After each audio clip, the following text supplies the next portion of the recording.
Barangay LS 91.1 Podcast. Barangay LS 91.1 Podcast. Ang drama ng buhay, ang drama ng barangay. Radyo, nobela.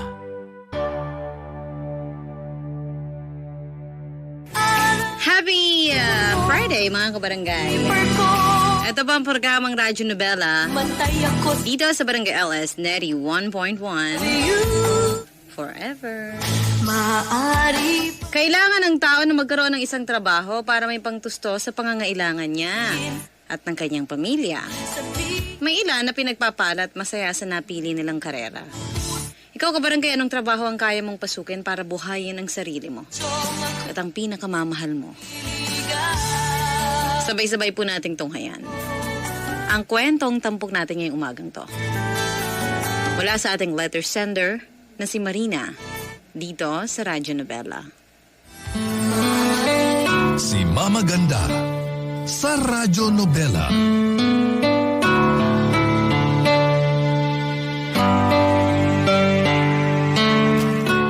Dear Mama Ganda, ako po si Marina. Hindi na po ako magpapaligoy-ligoy pa. Isa akong babaeng bayaran. Naisipan ko pong ibahagi sa inyo at sa lahat ng kabarangay natin ang kwento ng buhay ko. Hindi po ako sumulat para humingi ng simpatya sa tao, kundi para tingnan ako bilang isang babae na matapang at kayang labanan ng hamon sa buhay. Isang babae na sinubok man ang panahon pero ginawa pa rin ang lahat para bumangon at nagkaroon ng dignidad sa sarili at sa pamilyang binubuo. Hindi madali ang unang araw na nagdesisyon akong pasukin ng trabahong ito. Nariyan na ang takot na baka ang kukuha sa aking lalaki saktan lang ako. At syempre, nariyan din ang pag-aalala ko sa mga sasabihin ng ibang tao. Lalo na ang sasabihin ng Nanay Evelyn ko sa akin. Malaking bagay talaga ko anong masabi ni Nanay sa pagpasok ko sa ganitong trabaho dahil dati rin po siyang nagbebenta ng aliw. Isa rin po siyang prostitute. Binuhay niya kami sa perang nakuha niya sa paglalako ng kanyang katawan. Hindi po ito isang sikreto sa amin dahil alam namin ang trabaho ng Nanay simula pa noong nagkamalay kami sa mundo. Pero ang isang pinagmamalaki sa akin ni Nanay, nabunga ako ng isang pag-ibig. At hindi dahil sa paghilata niya sa isang kama, isang gabi. Gasgas na kung pakinggan na ito ng ganitong... Gasgas na po kung pakinggan ito ng mga tao dahil alam ko na hindi na bihira ang ganitong kwento. Pero ito po talagang dahilan kung bakit pinasok ko ang ganitong gawain. Wala akong pakialam sa sasabihin ng ibang tao. Dahil kung darating ang kagipitan, hindi ko naman sila maaasahan. Nabigyan ako ng tulong. Tanging ang sarili ko lang ang gagawa ng paraan para sa aking sarili. Siguro dahil siya naman ang nagluwal sa akin, may say talaga ang nanay ko o pamilya sa bawat kilos natin dito sa lipunan. Tulad ko, nangingialam din po si Nanay sa mga desisyon ko. Pero naiinis din talaga ako sa mga choices ni Nanay sa buhay kaya hindi sa nangingialam ako, sinasabihan ko lang din siya na hindi ako sang-ayon sa mga ginagawa niya, lalo na pagdating sa kanyang mga nakakarelasyon. Hindi marunong pumili ng tamang tao si Nanay pagdating sa pag-ibig. Para sa kanya, sapat ng reason ng ma-in love para pakisamahan ng isang tao nang hindi pinag-iisipan ng mabuti. Ako po si Marina at ito ang aking sulat.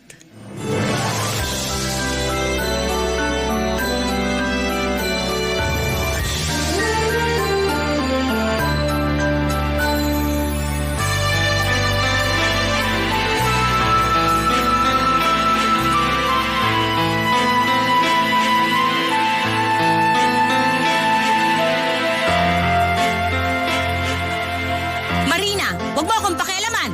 Nanay kita!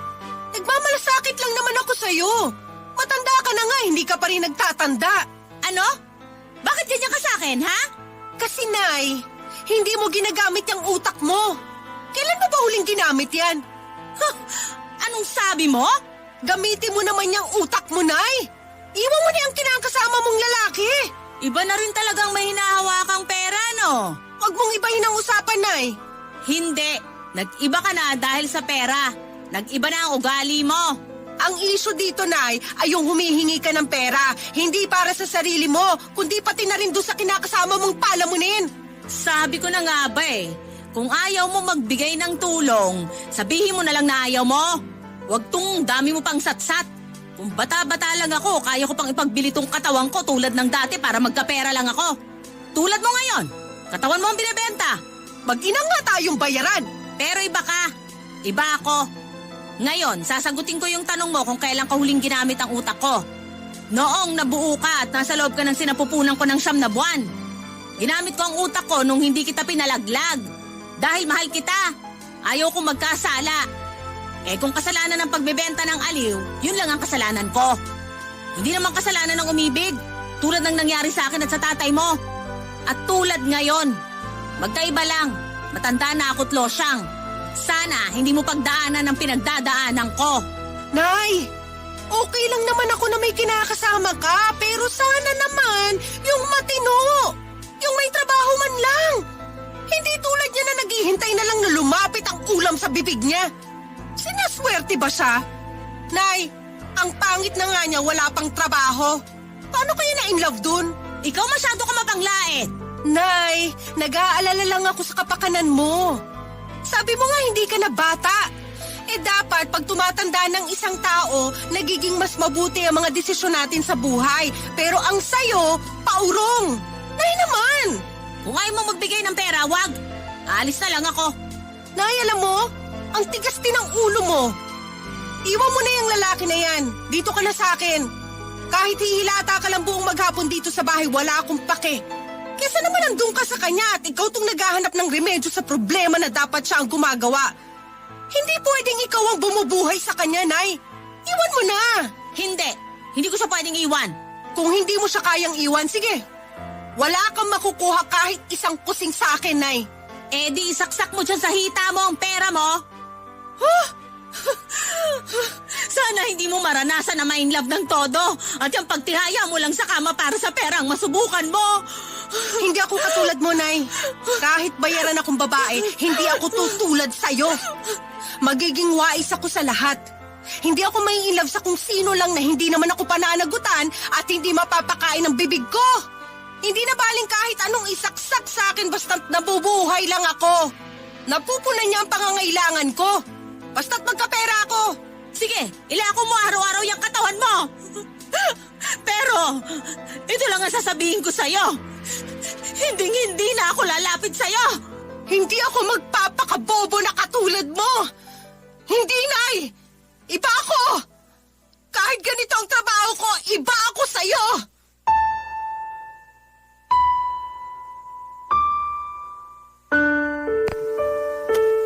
Nang umalis si nanay, sobra po akong naluha.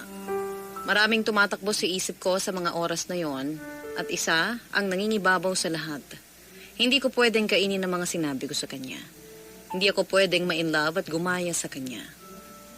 Pero sa panahong yon, naalala ko noong teenager pa lamang ako. Dati na akong na-inlove at binigay ko ang sarili ko sa isang lalaking hindi naman ako minahal sa dulo.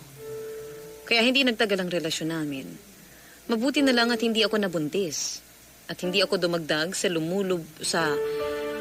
lumulubog na pamumuhay namin. At hindi rin ako nagdagdag sa lumulobong populasyon ng Pilipinas. At hindi ko naipasa ang kahirapan sa isang sanggol na hindi deserve ang mundo sa isang squatters area lang. Sa isang pobreng buhay. Pero ganun po siguro talaga kapag ka mahirap ka. Barangay LS 91.1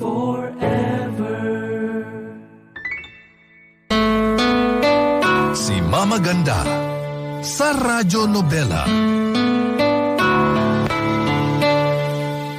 Hindi dahil sa nabigo ako sa isang pag-ibig ay ito na ang gagawin kong dahilan kung bakit ko papasukin ang pagiging isang taga-aliw ng isang lalaking uhaw sa kaligayahan sa kama.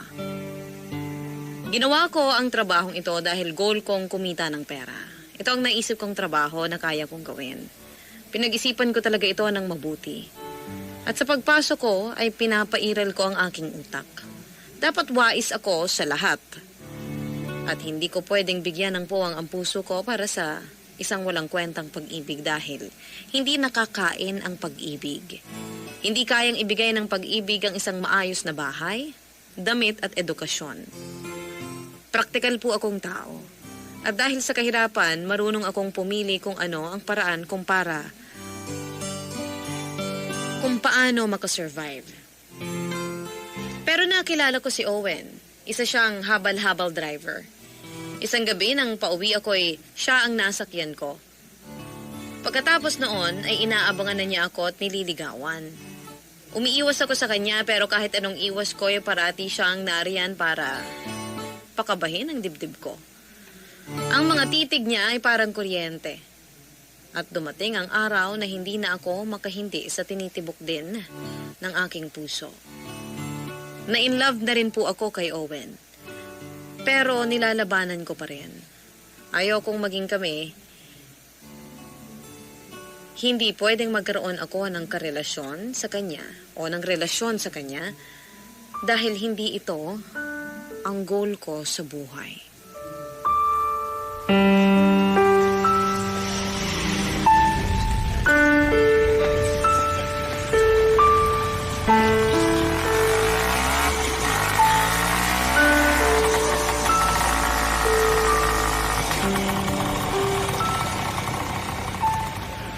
Miss Marina, sumakay ka na. Ihahatid na kita. Hindi, may susundo sa akin. Totoo ba? Sige na, umalis ka na. Sa palagay ko, wala namang susundo sa'yo. Iniiwasan mo na ba ako? Owen, please. Lubayan mo na ako. Marina naman. Nakakaintindi ka ba? Oo naman. Alam mo, kahit ganito lang ako, isang hamak na habal-habal driver, pero tao pa rin ako. Dahil ba ganito ang trabaho ko kaya ayaw mo sa akin? Ay nako, tumigil ka na. Sige na, iwan mo na ako rito. Hindi, dito lang ako. Hihintayin natin yung susundo sa'yo. Marina, tingnan mo ako sa muka. Sabihin mong hindi totoo na ayaw mo sa akin dahil ganito lang ako. Sinasagad mo talaga ang pasensya ko. Simpleng tanong lang naman yun eh. Mahirap bang sagutin? Makinig ka ha. Tulad mo, mahirap lang din ako. Hindi ko ugaling maliitin ng isang tao dahil sa trabaho niya. Anong pinagkaiba ko sa isang habal-habal driver? Marina? Ang sinasabi ko, may pangarap ako at ayokong matali sa buhay na ganito. Mahirap magtrabaho. Bilang waitress.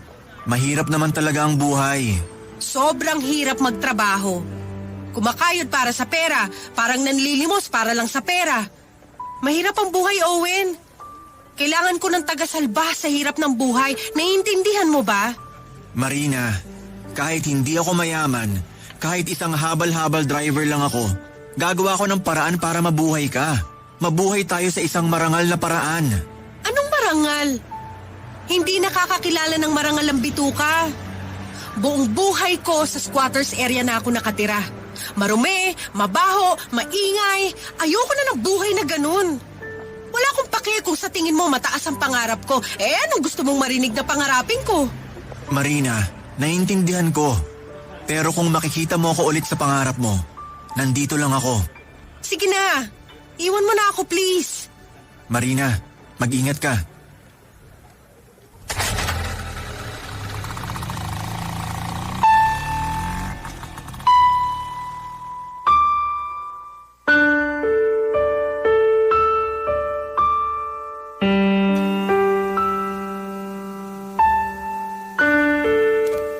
Masakit makita na inilalayo ko ang sarili ko kay Owen dahil sa mga hindi ko pagsakay sa kanyang motor. Sa hindi ko pagpayag sa pandiligaw niya sa akin. Pero sa mga ginawa niyang effort para ipadama sa akin na importante ako sa kanya. ay naramdaman ko na isa akong babaeng may dignidad. Na hindi lang katawan ko ang habol niya sa akin, kundi ang buong pagkatao ko. Nais niya akong mahalin at alagaan. Masakit palang ipagtabuyan ng puso ang taong mahal mo. Ang sabi ko sa aking sarili, hindi na pwedeng magkajowa ang isang babaeng bayra na tulad ko. Dahil walang mararating ang relasyon ng parehong dukha. Ang pwede ko lang gawin ay pigilan ng aking sarili dahil hindi pwedeng matulad ako sa ina kong hindi naging wais sa buhay. Ayoko magkaanak at maranasan niya ang buhay na naranasan ko. Gusto kong ako ang puputol sa kadenang gumapos sa amin sa kahirapan. Ipinagpatuloy ko po ang trabaho ko at ang pagbibigay ng aliw. Pinagpatuloy kong gawing bato ang aking puso. Habang si Owen ay tinitingnan na lang ako sa malayo, tuwing tapos na ang trabaho ko. Hindi ko alam na sa mga panahon na yon ay alam na pala niyang isa akong bayarang babae at nagsisinungaling lang ako sa tunay kong trabaho. Na hindi ako isang waitress. Hindi matiis ni Owen na tingnan lang ako sa malayo tuwing pauwi na ako. Isang gabi lumapit siya sa akin at nag-offer na ihatid niya ako. Siguro na-miss ko siya kaya pumayag ako.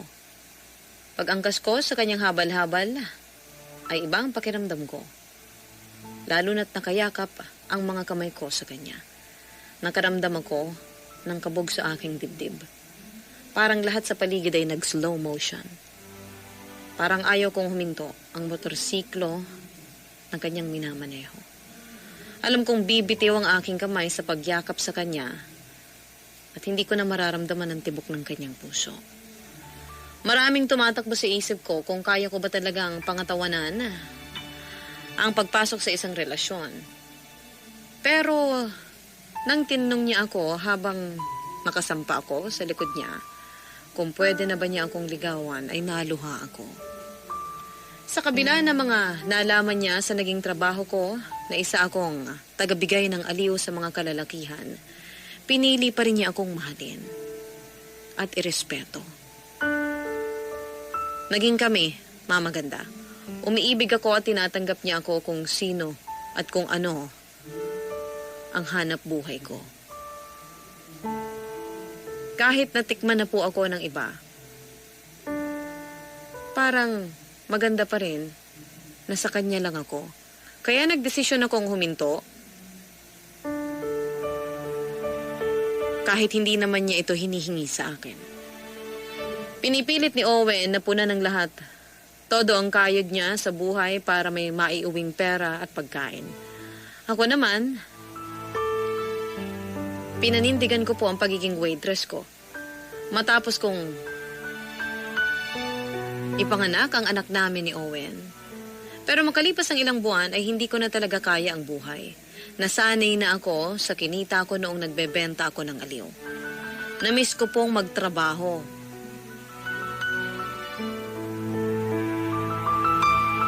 Namiss kong bumalik sa dati kong kalagayang isang babaeng mababa ang lipad. Pero para sa akin ang ganitong trabaho, mababa man ang tingin ng iba, ay trabaho pa rin. Dinadala ako sa taas dahil nagbibigay ito ng pangangailangan ko at naibibigay nito ang pangangailangan ng anak ko. Kung ituturing lang na trabaho ito ng ibang tao, mataas-taas ang sahod na maaring makuha ko. Hindi ako mag-aalinlangan. Marunong na po akong mamili ng lalaking pasisiyahin ko at bibigyan ko ng aliw sa kama.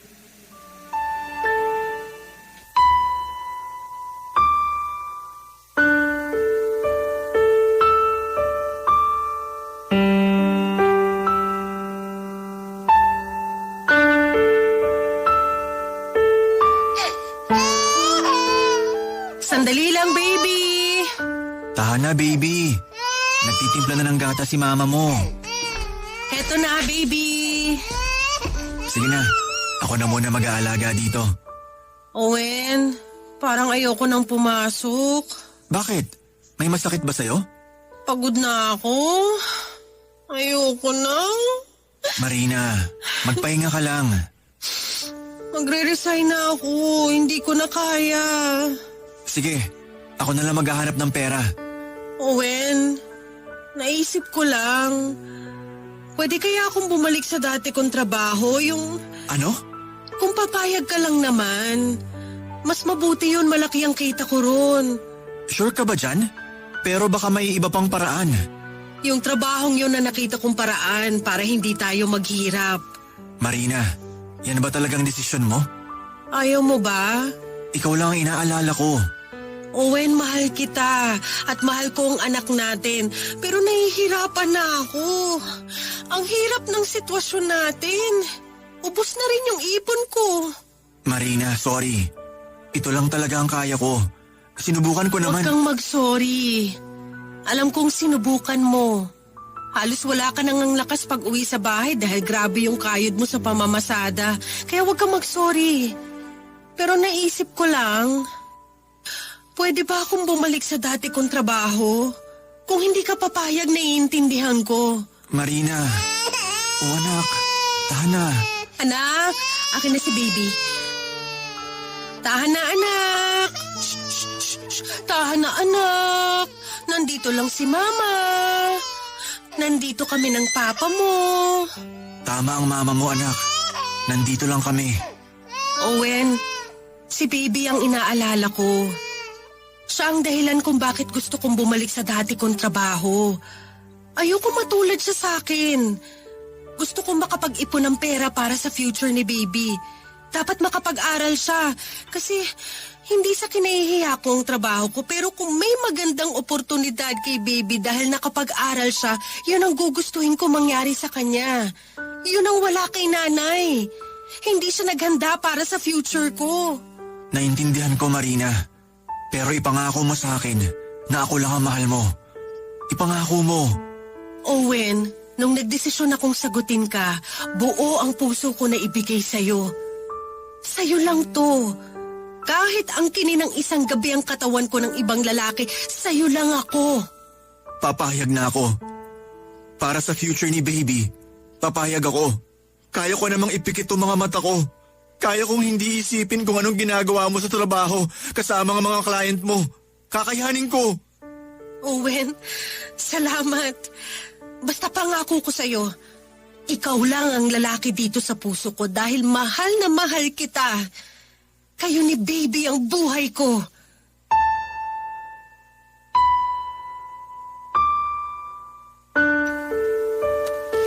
Bumalik nga po ako sa pagiging bayaran. Si Owen naman ay nagbabantay sa anak namin sa bahay. Ako ang kumakayod literally and figuratively para mabuhay kami ng maayos.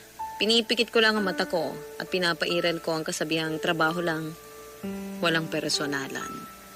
At tuwing umuwi na ako ng bahay ay lagi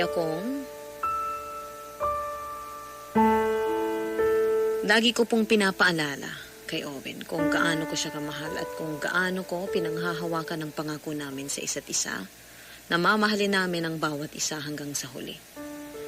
Sa trabaho kong ito, isang ligo at isang kuskus lang ng sabon sa katawan ay wala na ang anino ng lalaking gumamit sa akin sa trabahong pinili ko.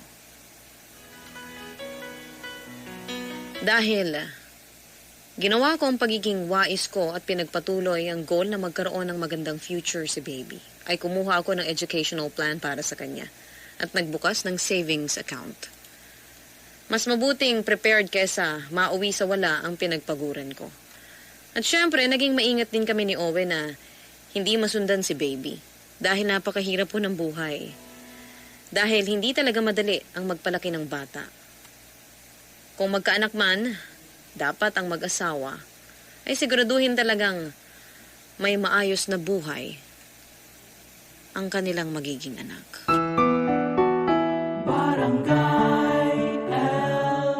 In Lucena, 91.1.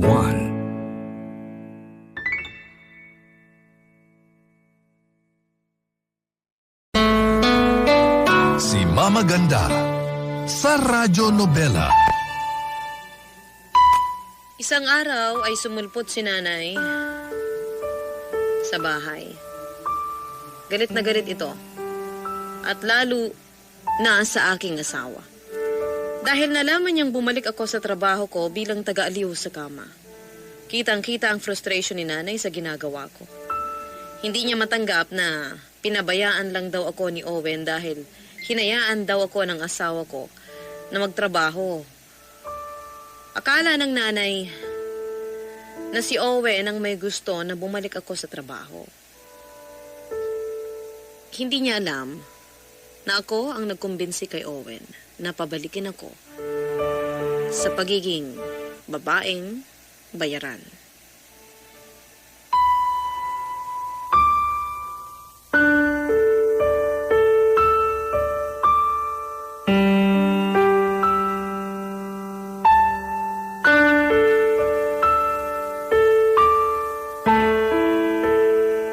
Marina, mahal.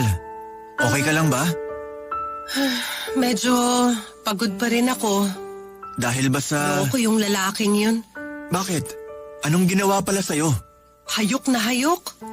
Parang nakalaklak ata ng isang drum ng energy drink. Tumigil ka na lang kaya? Huwag kang magsalita ng ganyan. Napag-usapan na natin to. Naawa na ako sa'yo. Hindi ka naman nandidiri sa asawa mo. Marina naman, kailanman hindi ko iniisip ang ganyan. Ganun naman pala eh.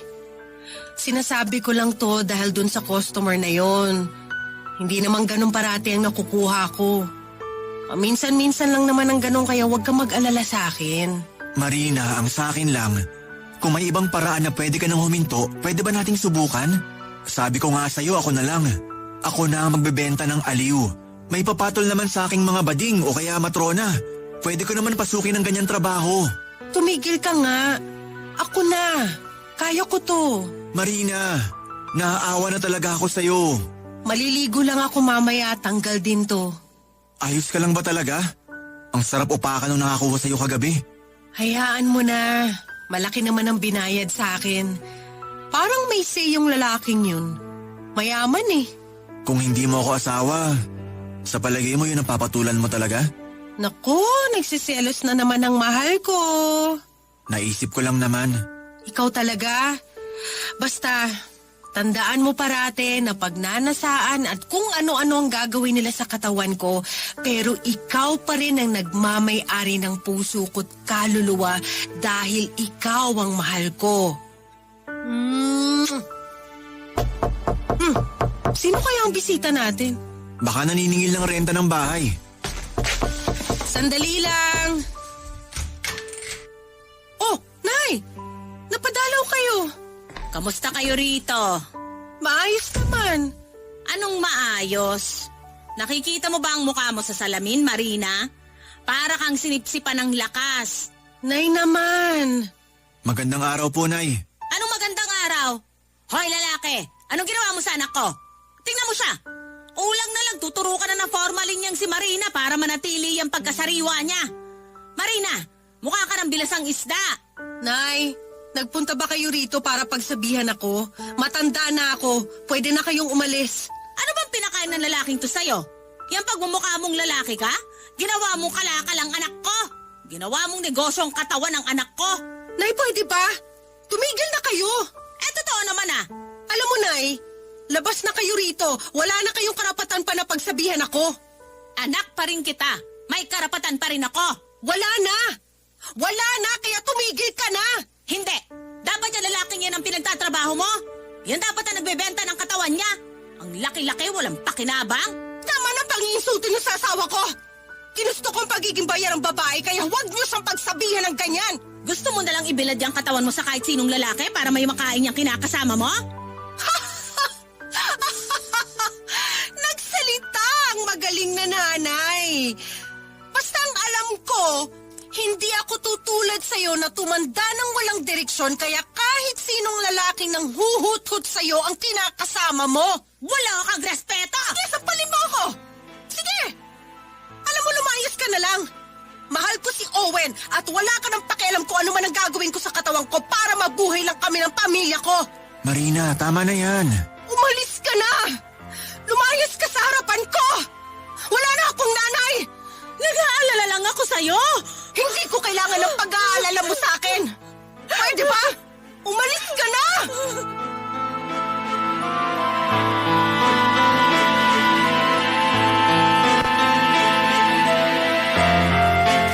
Masakit sa akin ang tagpong yon, mga maganda. Lalo na noong tumalikod na si nanay at lumabas ng pinto. Pero mas mabuti na rin ang ganon. Mas mabuti na rin na hindi kami nagkaayos ng nanay. At ayokong makarinig ng balita sa kanya dahil tiyak na maiinis lang ako. Nagpatuloy po ako sa aking trabaho. Binibigyan ko ang mga lalaki ng panandaliang kaligayahan. At para sa akin, ang pagiging bayaran kong babae ay isang propesyon. Ito ang bread and butter ko. At panatag ako na okay lang sa asawa kong si Owen ito kahit alam kong masakit para sa kanya na isipin ng iba't ibang lalaki na nakakama nila ako kahit mayroon akong kinakasama.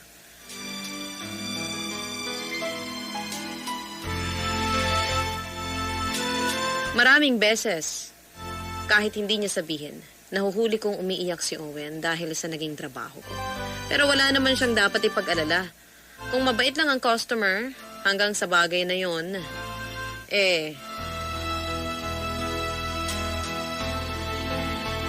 hindi po siya dapat mag-alala sa akin.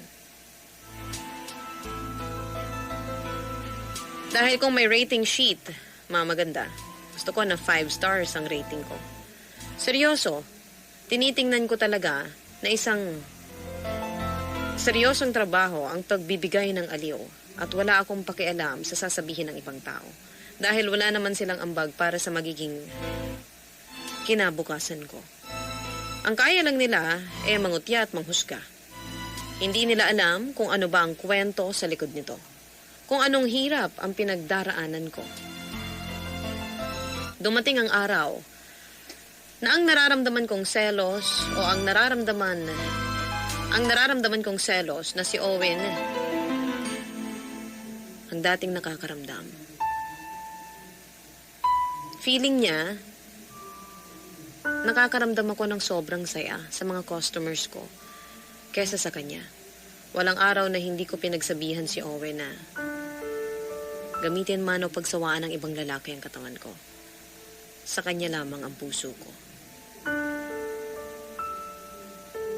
Pero araw-araw lumalaki at dumarami ang insecurities na nabubuo kay Owen.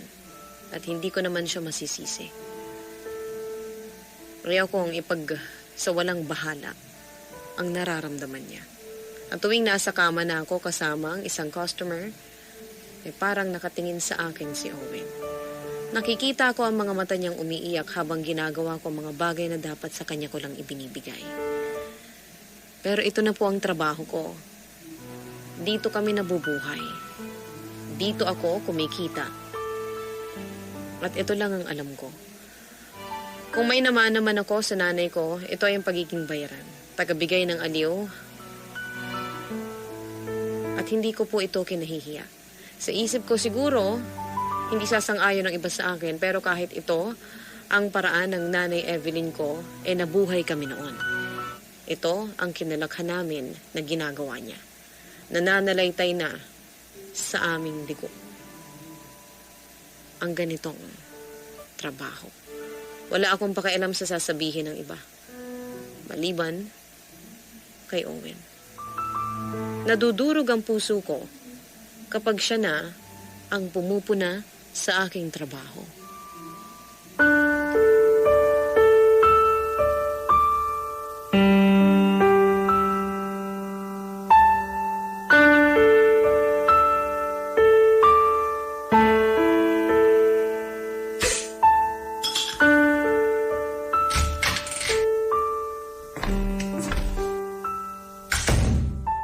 Owen?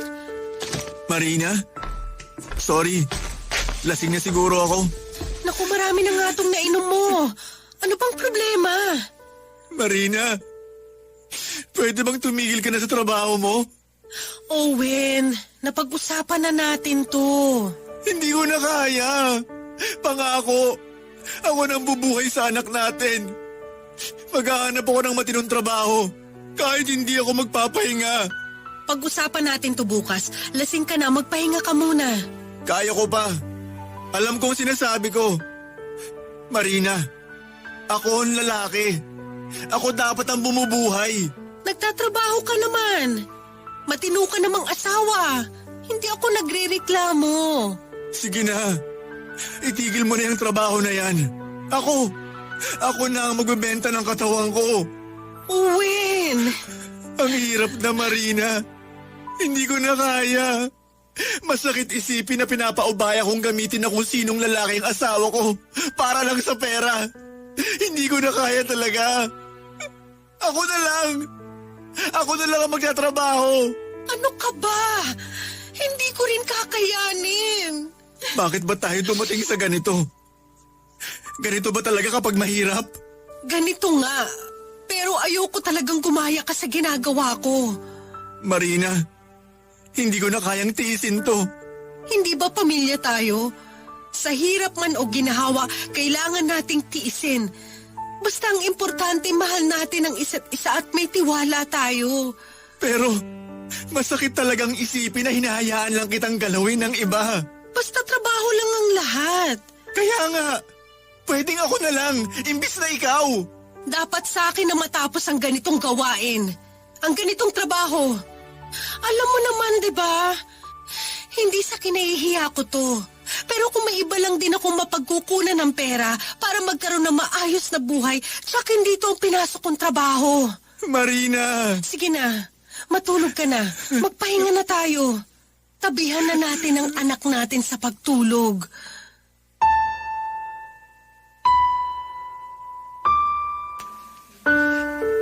Ayaw man ni Owen, nagpatuloy pa rin ako sa aking piniling propesyon. Sa trabahong minana ko kay nanay. Halos 1 taon ding wala akong balita kay nanay simula noong pinagtabuyan ko siya sa bahay. Nabalitaan ko isang araw na may sakit pala si nanay. Noong akala kong ayaw ko na siyang makita, sarado na ang puso ko sa kanya ay isang malaking kasinungalingan. Isang malaking kasinungalingan pala yun. Mahal ko ang nanay at gusto ko siyang alagaan at kupkupin. Kaya pinuntahan ko si nanay sa tinitirhan niya. Awang-awa ako sa itsura ng nanay ko. Nasabi ko sa sarili ko na ang sama ko sa kanya. Siguro hindi lang magkatagpo ang mga prinsipyo namin sa isa't isa, pero alam namin na nag-aalala kami sa bawat isa. Gusto namin malagay sa tamang landas. Sa tamang lugar na hindi napapahamak at walang nanghahamak. Nasabi ko noon,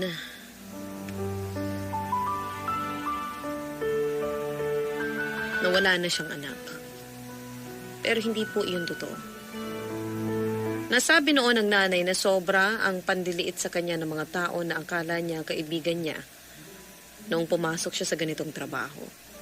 Pero nung nagkapera siya, unti-unti ring lumapit sa kanya ang mga ito. At noong nawalan na siya ng kinang, nawala rin ang mga kaibigan niya. Kaya naintindihan ko rin si nanay na kumakapit siya sa isang lalaki para maramdaman niyang may buhay.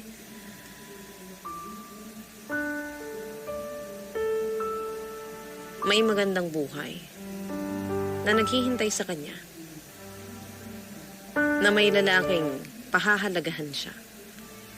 Para kasi sa kanya, hindi niya kailanman makokontrol ang mga anak niya para mahalin siya dahil tulad niya, nakikita niyang may sarili ring buhay ang mga anak niya.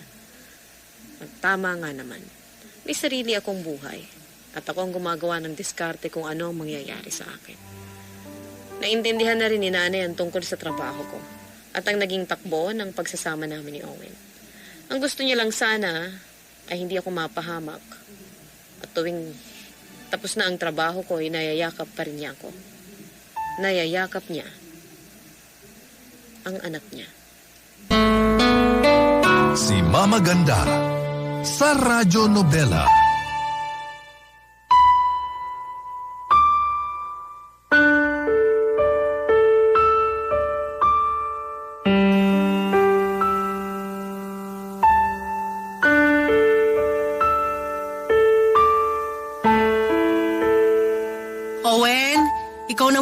pala dito sa bahay ha, sa anak natin at kay nanay.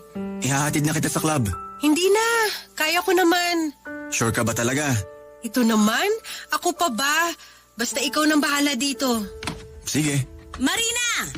O Nay, Nay, dahan-dahan lang. Okay lang ako, kaya ko naman. Nay, sana dito na lang kayo sa sala. Ibaba na lang natin yung higaan nyo. Mas mabuti na rin to, may exercise ako. Ayan ka na naman. Mas mabuti yung safe ka. Dito ka na sa baba. Owen, kunin mo na yung higaan ni nanay. Sige, mas tamang dito ka na sa baba, Nay. O siya, kayo talaga. Salamat, Owen. Nay, dapat alagaan mong sarili mo. Oo naman, anak. Ikaw, dapat alagaan mo ang sarili mo. Alam mo, nag-aalala ako sa trabaho mo. Nag-iingat naman ako, Nay. Kaya huwag ka mag-alala. Ako pa ba? Kayang-kayo ko to. Kabisado ko na to. Anak, Oh, Nay, bakit umiiyak ka? sorry. Bakit naman? Dahil dito, kung naging mabuting nanay ako sa'yo, sana hindi mo na na-experience ang ganitong trabaho. Nay, okay lang ako. Wala kang kasalanan. Hindi. Anak, kung naging wise lang ako, nabigyan sana kita ng magandang future. May mga bagay lang na hindi natin hawak. Huwag mo nang isipin. Sa ngayon, isa lang ang alam ko. Hihinto ang ganitong trabaho sa akin. Ako ang huling prosti sa pamilya natin. Ayoko maranasan ng anak ko ang naranasan ko. Yun ang importante, Nay. At ang gumaling ka na. Kaya huwag ka na mag-guilty. Naiintindihan ko ang lahat, okay? Ha? Payakap nga. Marina, ihahatid na kita. Mapilit tong asawa ko, Nay. Sige na, magpahatid ka na kay Owen. Ako nang bahala sa bahay at sa apo ko. Sige. Salamat, Nay.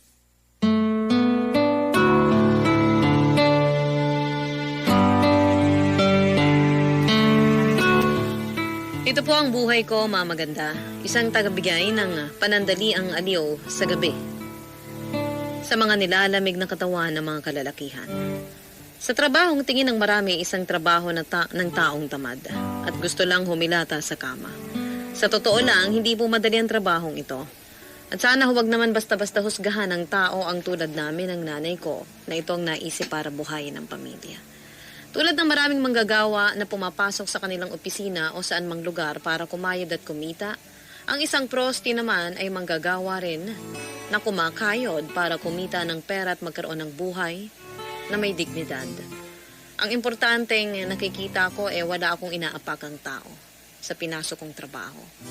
Nagpapasalamat pa rin ako sa Diyos dahil umayos na ang lagay ng nanay ko. Sa ngayon, nagbabantay siya ng maliit na sari-sari store. Naging libangan niya po ang pagbabantay sa tindahang ito at sobrang saya ko rin dahil nakatagpo ako ng isang matinong lalaki. Si Owen naman ay namamasada pa rin ng tricycle at naghahabal-habal sa gabi. Nagpa-practice na rin siyang mag-drive ng jeep. Ako, patuloy pa rin po ako sa trabaho ko tuwing gabi at patuloy na nag-iipon para sa anak ko. Naisip kong huminto na bago mag-teenager ang anak ko. Hanggang dito na lamang po, Mama Ganda. Ako po ang inyong forever kapuso at kabarangay, Marina. Ang drama ng buhay, ang drama ng barangay. Radyo, nobela.